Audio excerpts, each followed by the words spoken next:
Boa tarde, meus irmãos, minhas irmãs. Nós estamos aqui na Sociedade de Estudos Espíritas Francisco de Assis, hoje, dia 6 de junho de 2024.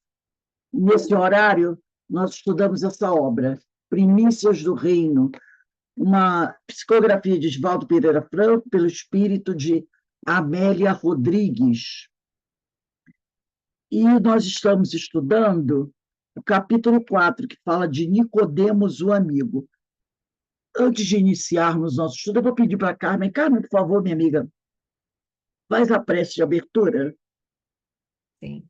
Então, Senhor, estamos aqui reunidos mais uma vez, rogando a tua paz, rogando as suas bênçãos para que tenhamos muita atenção, muita vontade de aprender, de assimilar os ensinos que vamos receber nessa noite de hoje, para que possamos colocar na nossa caminhada evolutiva e para facilitar o nosso caminhar. Que Jesus abençoe a todos nós aqui presentes, encarnados e desencarnados, e que estejamos muito atentos para as lições de hoje, graças a Deus. Graças a Deus. Então, nós já começamos esse capítulo, né?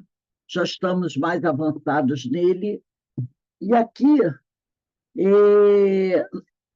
diz assim a Amélia Rodrigues: quando chegou à casa, conduzido por devotado discípulo dele, está falando de Nicodemos, né?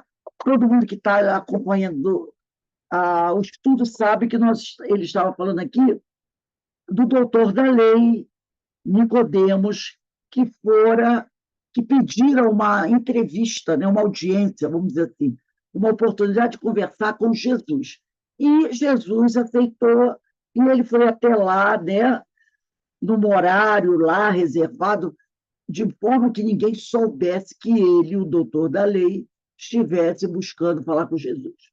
Então, diz assim, quando ele, Nicodemos, chegou à casa, a casa onde Jesus estava, conduzido por devotado discípulo dele, e viu, não pôde dominar a emoção que o assaltou de chofre. Quer dizer, Nicodemos chegou até a casa onde estava Jesus e ele foi levado por um dos discípulos de Jesus. Experimentou Nicodemos a impressão de já conhecer Jesus. Ele teve aquela impressão, ele bateu os olhos de Jesus e pensou assim: eu já conheci esse homem, eu já conheço esse homem de algum lugar. Também ele parecia identificá-lo, quer dizer, Jesus também parecia a Nicodemos e conhecia Nicodemos. Então, eles tiveram essa coisa, né? Não achar que conhecia o outro. Jesus sabia muito bem que ele conhecia Nicodemos. Nicodemos é que não sabia que ele realmente já conhecia Jesus, de repente, na espiritualidade, né? Também ele, Jesus, pareceu identificá-lo cordialmente, como se o conhecesse ou esperasse o encontro. Então, Jesus demonstrou conhecer Nicodemos e saber que aquele encontro aconteceria já há algum tempo. No último de minuto, que é uma pequena porção do minuto, procurou recordar no coração onde o vira. Então, Nicodemos ficou assim: meu Deus, me falta um segundo, de onde será que eu conheço esse homem? Né? De onde será que eu já vi esse homem? Ele estava com aquela ideia que ele conhecia Jesus de algum lugar. Né? E ele tentou saber onde encontrar a Jesus, mas foi inútil. Não conseguia lembrar do momento que ele tivesse, de repente, ali em Jerusalém, andando para lá e para cá, tivesse deparado com Jesus. Na acústica da mente, lá bem dentro da consciência dele, de Nicodemos, ele parecia ouvir Jesus dizer: eu te conheço, Nicodemos, Bar Nicodemo, que era o nome dele, Nicodemos Bar Nicodemo, desde antes. Então, o Nicodemos, dentro da cabeça dele, ele tinha a impressão de ouvir Jesus dizer: eu te conheço, Nicodemos, Bar Nicodemo, desde antes. Recompôs-se ligeiro, dominando as emoções, e predispôs, e se predispôs à entrevista. E aí é que eu pedi para vocês pegarem o Evangelho de Jesus, tá? Pegar o Evangelho de Jesus, e eu quero ler aqui com vocês esse item 5, né? Porque a Amélia Rodrigues ela vai narrar, né, da forma dela o, o encontro. Mas aqui no Evangelho, Kardec colocou exatamente como está no Novo Testamento. Tá? E esse texto está lá em João, capítulo 3, versículos de 1 a 12. Diz assim no Evangelho segundo o Espiritismo, no capítulo 4, item 5, que eu pedi para vocês pegarem. Ora, entre os fariseus havia um homem chamado Nicodemos, senador dos judeus. E veio à noite ter com Jesus e lhe disse: Mestre, sabemos que vieste da parte de Deus para nos instruir, como um doutor. Porquanto ninguém poderia fazer os milagres que fazes se Deus não estivesse com ele. Jesus lhe respondeu: em verdade digo-te, ninguém pode ver o reino de Deus se não nascer de novo. Disse-lhe Nicodemos: Como pode nascer um homem já velho? Pode tornar a entrar no ventre de sua mãe para nascer segunda vez? Retorquiu-lhe Jesus: em verdade digo-te, se o homem não nascer da água e do Espírito, não pode entrar no reino de Deus. O que é nascido da carne é carne. O que é nascido do Espírito é Espírito. Não te admires de que eu te haja dito ser preciso que nasça de novo. O Espírito sopra onde quer e ouves a sua voz, mas não sabes, né? Não sabes de onde vem ele, nem para onde vai. O mesmo se dá com todo homem que é nascido do Espírito. Respondeu-lhe Nicodemos: Como pode isso fazer-se? Jesus lhe observou: Pois que és mestre em Israel, ignora estas coisas? Digo-te em verdade, que não dizemos senão o que sabemos, e que não damos testemunho senão do que temos visto. Entretanto, não aceitas o nosso testemunho. Mas, se não me credes, quando vos falo das coisas da terra, como me crereis quando vos fale das coisas do céu? Então, João, capítulo 3, versículo de 1 a 12. Assim, Kardec coloca no Evangelho essa passagem retirada do Novo Testamento. Agora, vamos ver como a Amélia Rodrigues desenrola essa passagem, né? O largo alpendre, alpendre é como se fosse uma varanda, né? Com latadas floridas, deixava divisar os muros de Jerusalém adormecida. Ela está narrando como é a casa onde Nicodemos foi recebido por Jesus. A noite sonhadora e estrelada prateava os campos ondulantes ao vento jornaleiro. A sala, iluminada por lâmpadas de óleo crepitante, agasalhava os dois hóspedes a se defrontarem silenciosos, Jesus e Nicodemos. Em Nicodemos, a expectativa é imensurável, é imensa, né? De espírito arrebatado, conhecia as glórias mundanas e saturava-se estava cansado, né? Da bajulação. Ele estava cansado da bajulação e os doutores da lei recebiam uns dos outros ou até do povo. Muitos deles gostavam, né, de serem bajulados, mas ele não. Ele já estava cansado da bajulação, né? Representava a humanidade inquieta, estável, ansiosa. Ele, naquele momento, era o representante da humanidade, inquieta, estável, ansiosa. Jesus personificava a paz, sereno, auscultava o amigo que for interrogá-lo. Eram bem dois mundos distintos. Dá para imaginar, né? O homem, doutor da lei, que já devia ter feito muitas coisas que não eram boas, mas agora, né? Estava fazendo uma repaginação, queria fazer uma repaginação na sua vida, estava fazendo as considerações sobre o que era ser o doutor da lei, sobre a sua sociedade, sobre seus pares, sobre o que eles pregavam lá do templo, sobre a sociedade em geral. Então, estava cansado daquele mundo.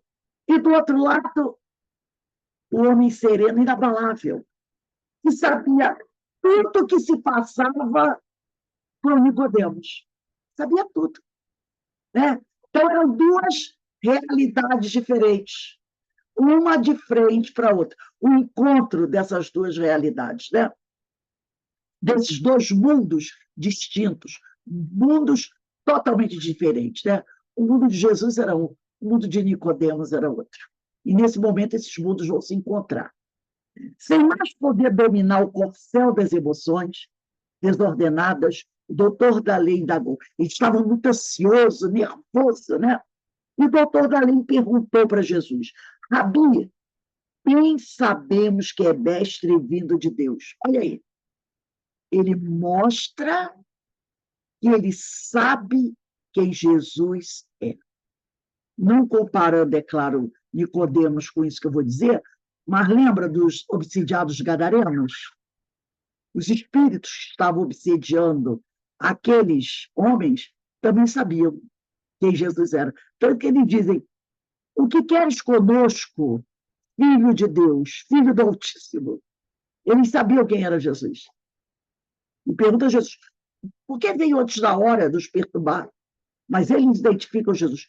E Nicodemos aqui também sabe quem é Jesus. É interessante, né? Quando você sabe quem é, mas você reluta ainda em seguir os ensinamentos daquele que você sabe quem é. Percebeu como às vezes as coisas acontecem conosco? Ele sabia quem Jesus era, mas ainda vivia como se não soubesse. Relutante, né?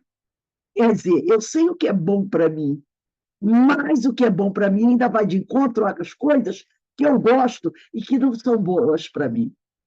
Então, ele sabia, tanto que ele diz, né? Bem sabemos, e ele, quando ele usa no plural, ele mostra que não é só ele que sabe, muitas mais pessoas sabem. Bem sabemos que és mestre vindo de Deus. Porque ninguém pode fazer esses sinais, quer dizer, essas maravilhas que tu fazes, se Deus não for com ele. Aí eu paro e pergunto assim: se ele sabia de tudo isso, quem era o Rabi? Se ele já tinha visto as maravilhas que Jesus fez, e ele percebeu que o que ele faz não pode ser dele, são coisas vindas do Senhor, que manda, autoriza que ele faça, por que Nicodemos não foi para o púlpito dentro do templo advogar a causa de Jesus para os seus companheiros? Não é? Por que ele não foi? Ele poderia. Eu reconheço nele o enviado de Deus. Um homem que faz maravilhas, e o que ele faz são sinais de que Deus está com ele. Por que ele não se encheu de coragem e ficou lá na frente de Caifás, de Anás, de Gamaliel, de todos eles, e não bancou? Por quê? Porque ele tem interesses. Por que ele foi procurar esse homem, que ele sabe que é um homem vindo de Deus, escondido, à noite, ali, sem querer que ninguém, sem desejar que ninguém descobrisse? Se ele tinha certeza, sabia tanto assim, né? E ele diz aqui: a face do mestre, coroada pelos cabelos encaracolados e caídos sobre os ombros, parecia transfigurada. Os olhos brilhavam com estranho e claro fulgor. Que desejas de mim? Perguntou Jesus. Tipo, que desejas de mim se você já sabe quem eu sou? Que desejas de mim? Que é mister fazer? Retrucou o emocionado fariseu. Quer dizer, o que eu tenho que fazer? Né? Retrucou o fariseu. Para fruir, para gozar das excelsitudes da paz, com a mente reta quer dizer, consciência tranquila e o coração tranquilo, e depois gozar as delícias do reino. O que eu tenho que fazer para conseguir todas essas maravilhas? Há quanto tempo a pergunta lhe queimava o pensamento? Desejava o roteiro, mas temia encontrá-lo. É o nosso problema. Desejava o roteiro, mas temia encontrá-lo. Gostaria de saber a verdade e receava conhecê-la. Essas duas frases aqui são capitais. Somos nós. Eu quero saber o caminho, mas eu temo encontrá-lo.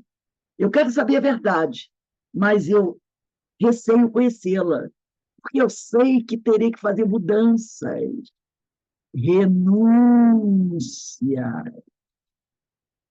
E a tal, né, renúncia, né, eu posso botar até um ponto de eu vou botar até um ponto de interrogação do lado dessas duas frases e botar aqui, ó, terei que fazer renúncias, né? Eu sei que terei que fazer, né? Desejava o roteiro, mas temia encontrá-lo. Gostaria de saber a verdade e receava conhecê-la. A verdade for a razão da sua busca incessante. Mas não, olha aqui, ó, mas não ignorava que conhecê-la era morrer para todas as ilusões, suportando o fardo opressor das incompreensões e lutas, de espírito firme nos alicerces do seu conhecimento. Por que ele não foi para o templo falar de Jesus? Ele não foi por causa disso. Porque ir para lá e falar da causa de Jesus, falar do que ele já tinha visto sobre Jesus, era morrer para todas as ilusões, suportando o fardo que o opressor da, das incompreensões dos companheiros, entendeu? Dos ataques, das críticas, o medo de perder o status quo, a posição que tinha, o respeito dos seus pares e até chegar ao ponto de sofrer sanções financeiras, agressões físicas e pagar até com a vida. Por isso, a verdade foi a razão da sua busca incessante, mas não ignorava que conhecer essa verdade era morrer para todas as ilusões, suportando o fardo opressor das incompreensões e lutas de espírito firme nos alicerces do seu conhecimento. Vendo o mestre impregnando-se do seu magnetismo, sentia ser aquele momento decisivo de toda a sua existência. Quando ele está perto de Jesus e sente o magnetismo de Jesus, ele pensa, eu agora sou forte, eu tenho coragem, eu não posso voltar atrás. Aguardava a resposta. Começaria a viver, morrendo para tudo quanto reunira na vida. Quer dizer, morrendo para todas as ilusões, né? Para todas as ilusões, para os aspectos materiais, as interrogações que davam na sala. Sentindo aquele homem de espírito nobre, perdido nos tétalos das convenções, asfixiado pelas exterioridades enganosas, o Rabi respondeu, né? Então, Jesus olha para ele e vê, ali, Nicodemos era um homem de espírito nobre. Jesus percebe isso. Ele era um homem de espírito nobre, mas era um homem de espírito nobre perdido nos dédalos das convenções, asfixiado pelas exterioridades enganosas. Jesus pensa, esse homem é um grande homem, é um homem bom, honesto, mas ele está perdido nesse surreal do mundo em que ele vive, da sociedade em que ele vive.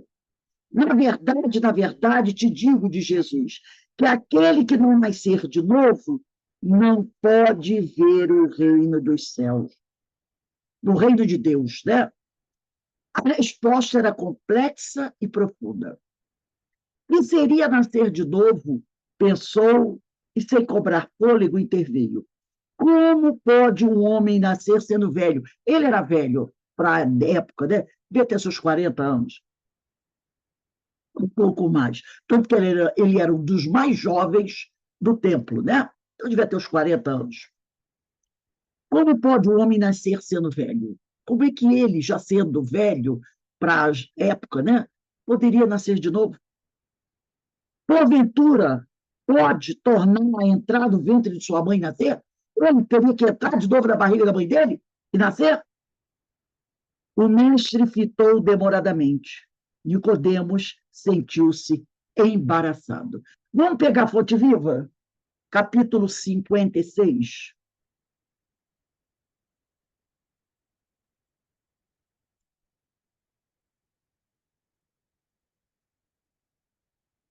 Diz assim, Emmanuel: renasce agora, é o título da mensagem. Capítulo 56, né? No nosso livro Fonte Viva. Está aqui.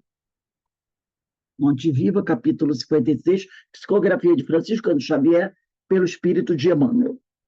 Diz assim, Emmanuel, começa com uma passagem do Evangelho de João, capítulo 3, versículo 3. Aquele que não nascer de novo não pode ver o reino de Deus. Jesus. Diz assim, Emmanuel, a própria natureza apresenta preciosas lições desse particular. Sucedem-se os anos com matemática precisão, mas os dias são sempre novos, dispondo assim de 365 ocasiões de aprendizado e recomeço. Anualmente, quantas oportunidades de renovação moral encontrará a criatura no abençoado período de uma existência?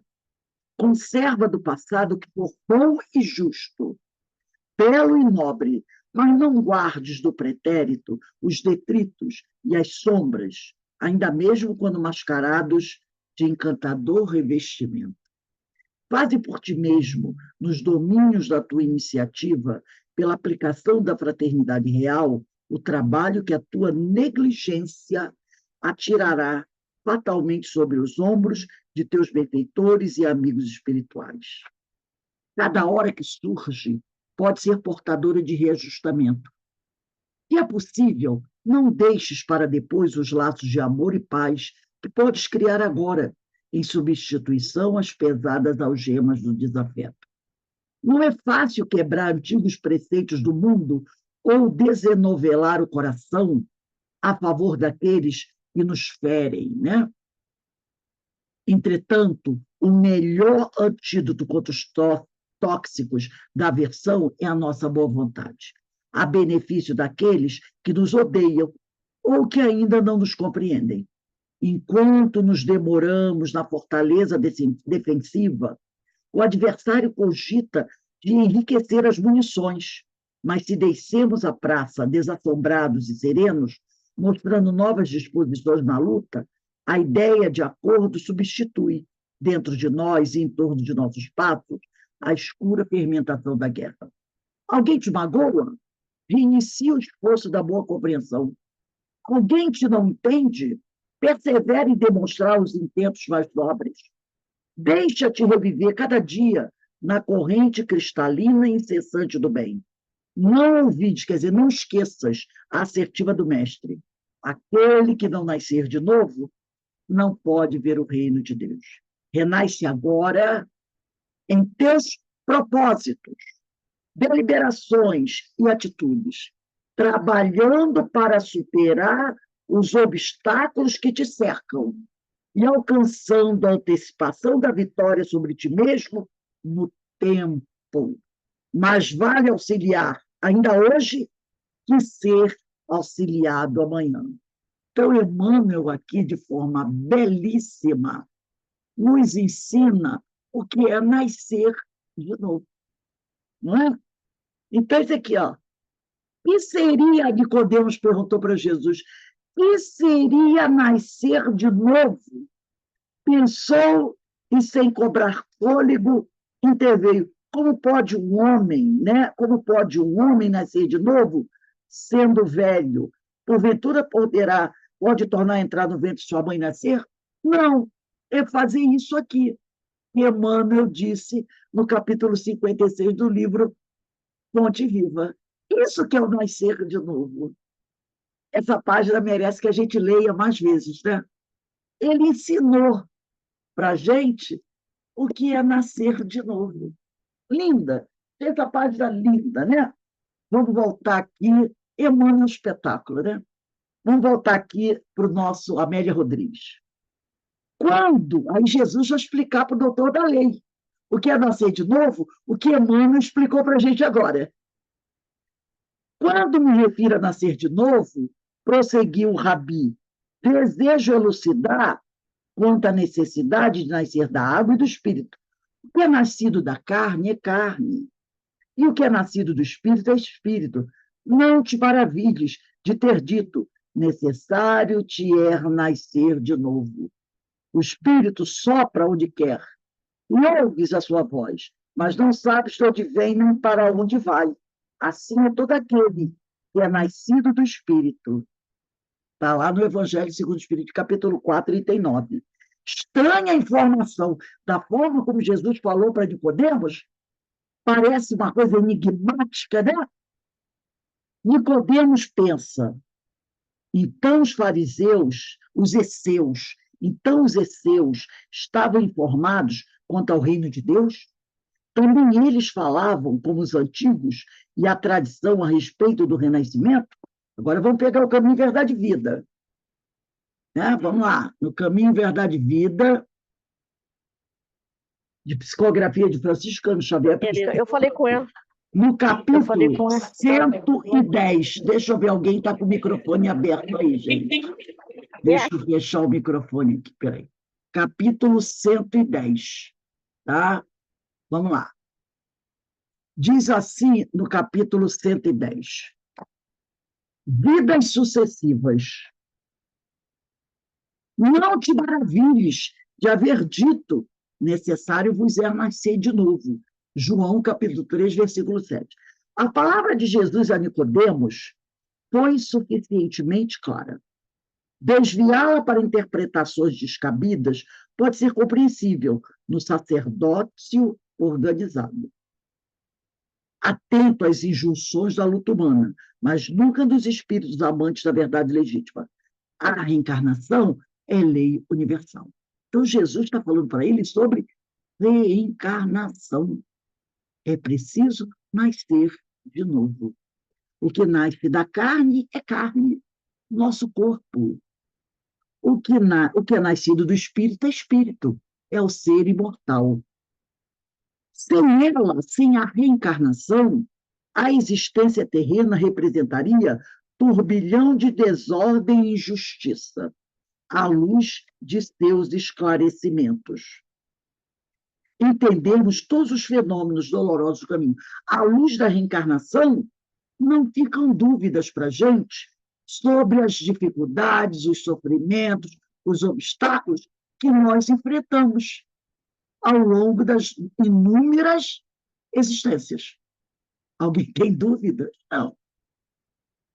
O homem ainda não percebeu toda a extensão da misericórdia divina nos processos de resgate e reajustamento.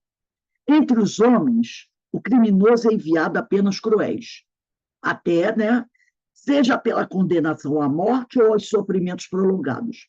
A providência, todavia, corrige amando. Não encaminha os réus a prisões infectas e úmidas. Determina somente que os comparsas de dramas nefastos troquem a vestimenta carnal e voltem ao palco da atividade humana, de modo a se redimirem uns à frente dos outros. É necessário nascer de novo. Para a sabedoria magnânima, nem sempre o que errou é um celerado, como nem sempre a vítima é pura e sincera. Deus não vê apenas a maldade que surge à superfície do escândalo.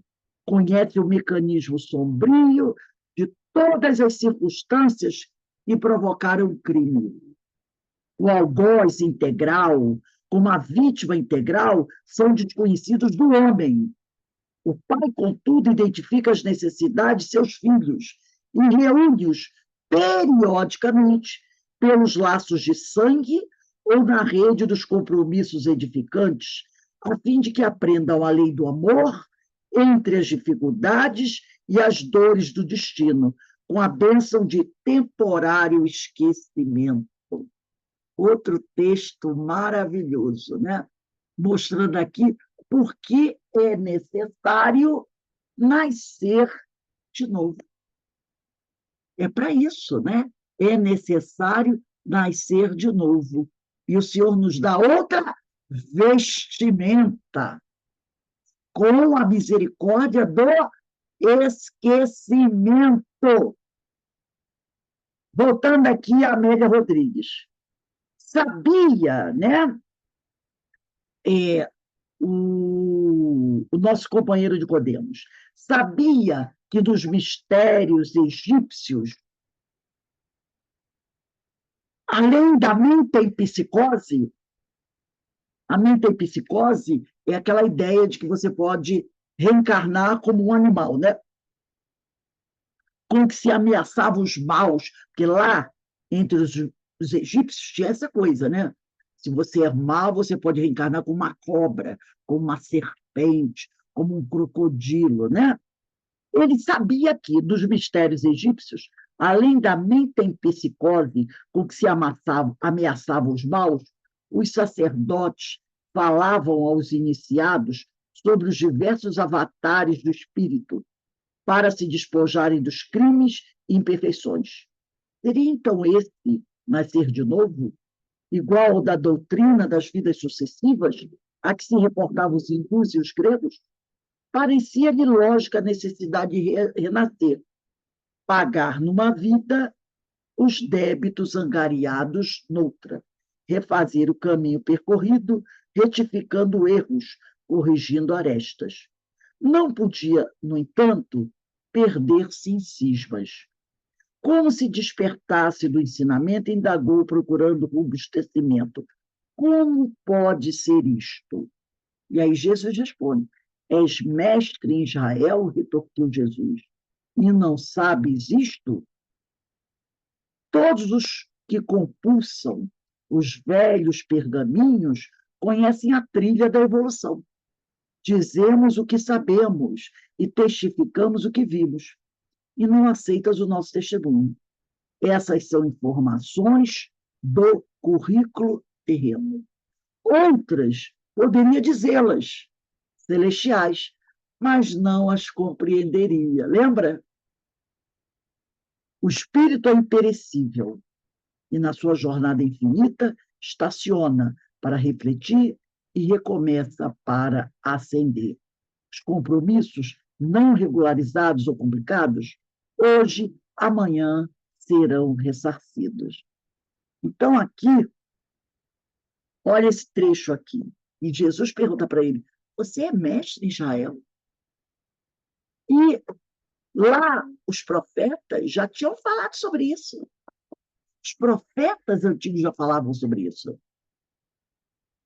sobre a necessidade de nascer de novo. E você não captou a mensagem? É o que ele está dizendo para isso. Porque não sou eu que estou chegando aqui e estou falando sobre isso. Os profetas já falavam sobre isso. Né? E ele diz aqui: todos os que compulsam os velhos pergaminhos, quer dizer, todos aqueles que consultam os textos dos profetas, conhecem a trilha da evolução. Por quê? Porque isso já consta na nossa lei, né? Isso já consta na nossa lei. Eu só estou anotando aqui uma coisinha. Então, Jesus está dizendo assim: isso aqui não é novidade que eu estou trazendo, não, tá? Você é doutor da lei, já devia conhecer. Dizemos, olha o que ele diz, o que sabemos e testificamos o que vimos. E não aceitas o nosso testemunho. Essas são informações do currículo terreno. Essas são informações que já foram passadas para vocês. Currículo terreno, planejamento. Lá na lei, isso já está escrito. Essas são informações do currículo terreno. Aí ele diz a outra coisa que é importantíssima. Outras poderia dizê-las. Outras informações eu poderia dar para vocês. Informações celestiais, mas não as compreenderias. Por isso que depois ele disse aos discípulos e às pessoas que o acompanhavam: eu vos enviarei o Consolador, porque ele vai falar para vocês das coisas celestiais, e hoje eu não posso dizer nem para o doutor da lei, porque o doutor da lei não conseguiu captar nem as informações que os profetas que vieram muito antes de mim disseram. Por isso que ele não podia falar. Né? O espírito é imperecível, ele diz para ele. O espírito não pode ser destruído. E na sua jornada infinita, estaciona para refletir e recomeça para acender. Ele para refletir e depois recomeça para progredir, para evoluir. Os compromissos não regularizados, aquilo que você deixou mal acabado, ou complicados, hoje, amanhã serão ressarcidos. Então, ele dá um ensinamento para Nicodemos. Né? Ele dá um ensinamento para Nicodemos. E aí ela fala, a emoção vibrava dos lábios do Rabi. E a gente vai parar aqui. Né? Então, semana que vem é dia 13. 13 vai começar aqui, ó. Era quase um monólogo. Era quase um monólogo. E é aqui que a gente vai recomeçar. Então, tudo isso já fora dito. E eles não acompanhavam. Não conseguiam acompanhar. Né? Então, Jesus está trazendo para ele. E Emmanuel, de forma lindíssima aqui, trouxe para a gente o que ele não pôde dizer, Jesus não pôde dizer para Nicodemo. Por isso que essa semana nós estudamos, foi no estudo do Emmanuel, quando ele diz assim, a sociedade hoje, naquele livro que foi escrito em 1938, né? Quando o Emmanuel diz assim, hoje a sociedade já está pronta para receber as revelações espirituais. Hoje nós já estamos prontos para ouvir o que Jesus tem para dizer. Basta querer ouvir, né? Então, gente, nós vamos encerrando aqui a nossa aula de hoje. Semana que vem eu vou continuar aqui, porque eu quero trazer mais umas coisinhas sobre os profetas, para a gente ratificar isso aqui que Jesus falou, tá bom? Que Deus nos abençoe e nos fortaleça. Hoje teremos o nosso irmão, né? Esperamos que o companheiro esteja aí, e vai falar sobre o Evangelho segundo o Espiritismo, capítulo 4. É praticamente o que a gente está estudando aqui, né? Capítulo 4. E deixa eu colocar aqui, deixa eu ver. Ai, ele vai. É que eu estou meio perdida, gente. Hoje eu estou meio perdida. O tema. Está aqui na minha frente. Capítulo 4, itens 14 a 17. Ainda falando de ressurreição e reencarnação. Ainda falando de Nicodemos. Ainda falando de Nicodemos, o Evangelho de hoje. Vamos dar uma paradinha. Carmen, você faz a leitura e prepare a prece? Se ele chegar aí, você faz a sala para ele. Deixa eu só confirmar aqui o nome dele, porque tem 3 palestrantes. Eu troco muito o nome deles. Eu não sei porque, eu acho que eles são parecidos. O de hoje é o Alexandre Serafim, tá? Alexandre Tá Serafim. bom, tá Que eu bom. vou botar aqui para converter, tá bom? Converter, né? Um Tá beijo bom. aí, gente. Vou passar Deixar. aqui para Carmen, o anfitrião. Que o Senhor nos abençoe.